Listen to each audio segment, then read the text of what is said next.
महाराष्ट्र शासनाकडून बांबू लागवड योजनेला प्रोत्साहन देण्यात येत आहे। बांबू लागवड करण्यासाठी शेतकऱ्यांना शासनाकडून अनुदान देखील देण्यात येत आहे। प्रत्येक बांबू लागवड करणाऱ्या शेतकऱ्यास 7 लाख रुपयाचं अनुदान देण्याचं प्रशासनानं मान्यता देखील देण्यात आली आहे।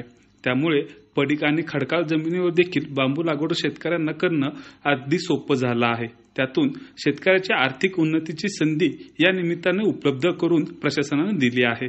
बांबू लागवड करण्यासाठी नेमकं निकष काय आहेत, शेतकऱ्याला किती लाभ होणार आहे आणि ही योजना नेमकी काय आहे याबद्दलची अधिकची माहिती घेणार आहोत सातारा जिल्हा अधीक्षक कृषी अधिकारी भाग्यश्री फरांदे यांच्याकडून। नमस्कार शेतकरी बंधूंनो, आज आपण महाराष्ट्र शासनाच्या एका अत्यंत महत्त्वाकांक्षी अशा बांबू लागवड योजनेविषयी माहिती घेणार आहोत। आपल्याला माहिती आहे की जर शेतीमधलं उत्पन्न वाढवायचं असेल तर आता कमर्शियल शेती करणं, व्यापारी तत्वावरची शेती करणं फार महत्त्वाचं झालेलं आहे।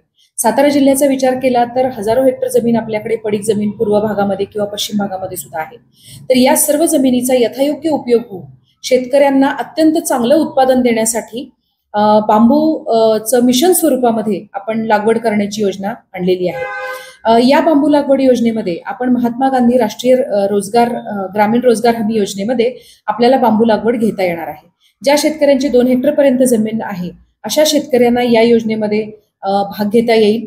या योजनेमध्ये आपण 1100 बांबूची रोपं लावली आणि सर्व कामं रोजगार हमी योजनेतली पूर्ण केली तर सुमारे 7 लाख रुपयापर्यंत 3 वर्षामध्ये आपल्याला या योजनेतून अनुदान मिळणार आहे।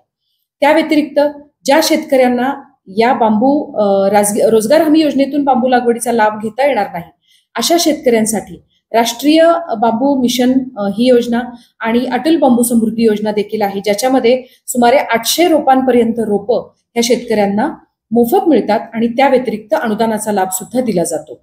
या सर्व प्रकारच्या योजनांचा लाभ घेण्यासाठी आपल्याला कृषी सहाय्यक, कृषी पर्यवेक्षक, मंडळ कृषी अधिकारी किंवा तालुका कृषी अधिकाऱ्यांच्या कार्यालयामध्ये संपर्क करता येईल।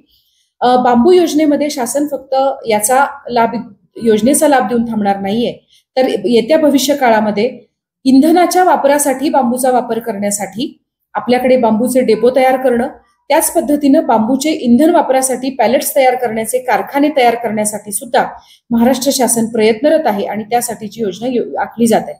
त्यामुळे जे शेतकरी बांबू लागवड करतील त्यांना उत्तम प्रकारचं मार्केट देखील तयार झालं पाहिजे यासाठी सुद्धा शासन प्रयत्नरत आहे।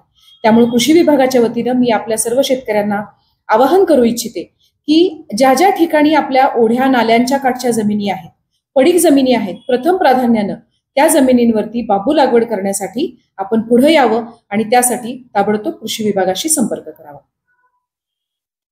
न्यूज 18 लोकलसाठी शुभम बोडके, सातारा।